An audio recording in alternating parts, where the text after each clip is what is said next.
The Filipino community here in the United States, I've always said this on many occasions, that they're highly respected. For every time I have a meeting with, especially with U.S. congressmen and U.S. senators where they have a large Filipino community, even if we are, I wouldn't say arguing, but we're talking about very special, very important issues, we end up always talking about the Filipino community and how happy and very proud they are of the Filipino-American communities that they have in their districts. So that gives you an indication of how the Filipinos are viewed here in the United States. And of course, needless to say, during the pandemic, we played a significant role. Many of our health workers played a significant role here in the United States. So generally, I would say that we are one of the most highly respected ethnic groups here in the United States. Well, we have about 4.3 million Filipinos.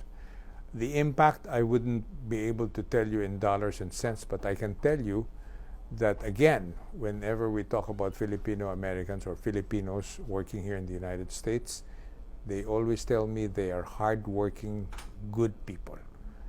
Every time I hear that, talagang nakakatabang ng puso yan dahil talagang they really, and you can see that they really mean this, that it's not they're telling me just because I happen to be the ambassador, but they even give you details on where they were able to interact with some of these Filipino workers that have been here, or they work in some of their companies, and they really are very, very appreciative of the hard work that many Filipinos do here in the United States.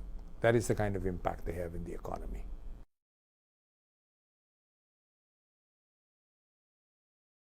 Well, this is a very historical event.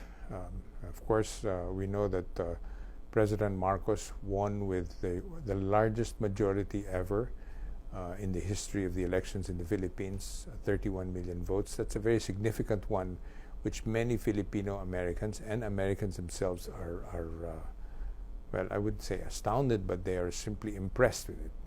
So they are very eager to meet this new president that is widely supported in the Philippines, and certainly when they have seen him, the way he elucidates his plans for the future of the country, they very much are very eager to meet him in person. So this visit of his, while very short and only specifically for the United Nations, there's a lot of excitement for his forthcoming trip here. Well, I think generally the Filipino community, as I said, they're very eager to have that. Like, to give you an example, there are so many Filipino communities from all over the country, including Canada, that have signified their intention and their request to be able to meet the president. So our Consul General, or the Consulate General here in New York, is organizing a group of people that will be able to meet and greet the president. So we're hopeful that that event will be a very successful one.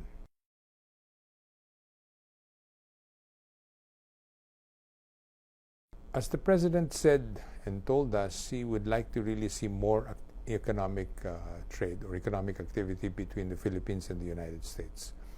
And I think his trip here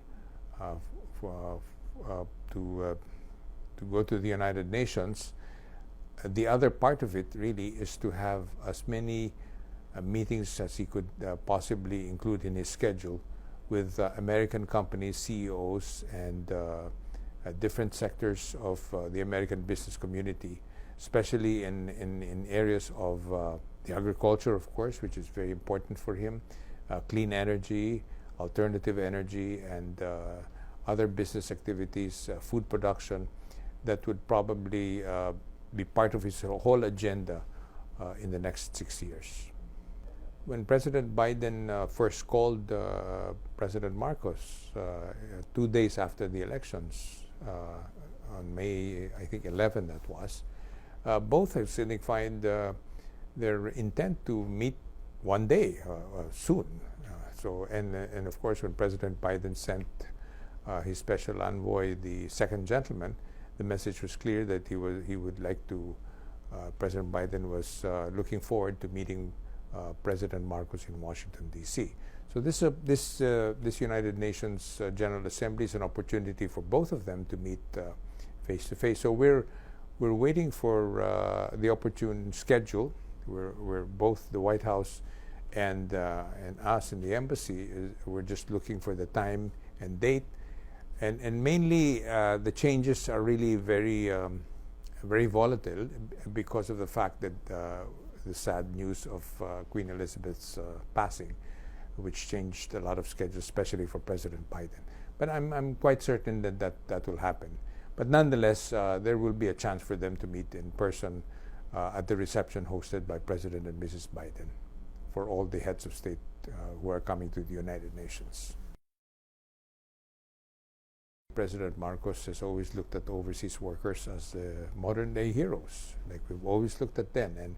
And certainly for us in the embassy and all the embassies, I assume, and all over the world, the Philippine embassies, one of our main concerns is to see how we can protect and also do whatever it is that we can do for our Filipino kababayans. As you know, the President promised the Secretary Tuts Ople, who's now the Secretary of the Migrant Workers, that will be up and running, he says, by next year. That will definitely be very important for all our workers to have a department just focused on them and their needs, and how we can enhance and be able to help them in their work outside of the country. A lot of it is to look at more economic opportunities for both the United States and the Philippines. As I said, one of them is clean energy. You know, climate change is a very important issue that the President, I'm sure, will mention it during his speech at the United Nations. So to add to that is to have companies that are involved in clean energy, for instance, and alternative energy here in the United States, to find ways and means to be able to come and perhaps have a joint venture with our local companies. That's why he has invited several companies, big companies from the Philippines, their CEOs, to join him on this trip to be able to connect them.